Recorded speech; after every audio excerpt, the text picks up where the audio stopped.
پیله کردم نمیمونی پیشم، نمیمیرم اینجا، نه پروانه میشم. از عشق زیادی تو رو خسته کردم، تو دورم زدی خواستی دورت نگردم. بازم شوری عشق و لبهای سردم، من این بازی ها 100 دفعه دوره کردم. نه راهی نداره گمونم قراره، یکی دیگه دستامو تنها بذاره. دیگه توی دنیا به چی اعتباره، کسی که براش مردی دوست نداره. منو بغض و بارون سکوت خیابون، دوباره شکستم چه ساده چه آسون. به پاتم بسازم تو شمعم نمیشی، تو هوای دنیای آدم نمیشی. غرورت گلومو به حق کشیده، آدم که قسم خورده شده نمیده.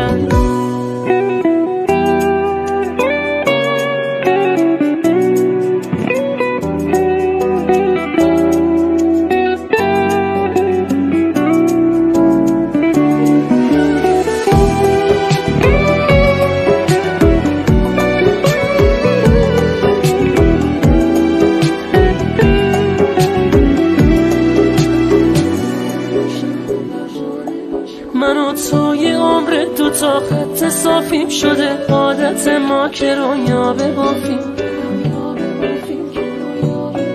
بشینیم و عشقو به بازی بگیریم، واسه زندگی کردنامون بمیریم.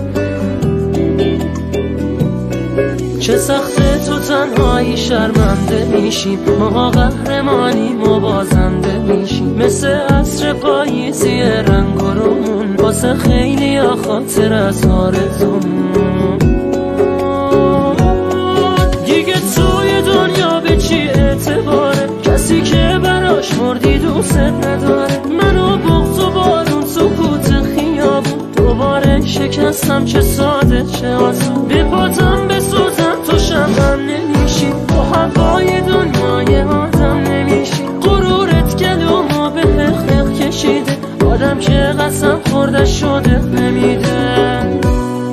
مثل عصر پاییزی، مثل عصر پاییزی، مثل عصر پاییزی.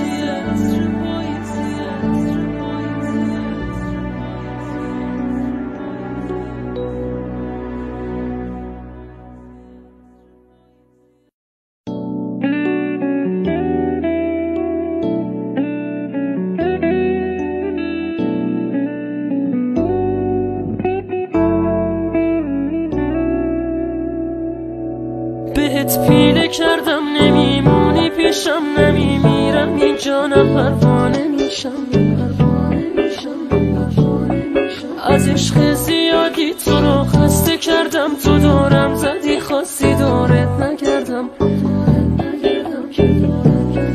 بازم شوری عشق و لبهای سردم، من این بازی ها 100 دفعه دوره کردم. نه راهی نداره گمونم قراره، یکی دیگه دستامو تنها بذاره.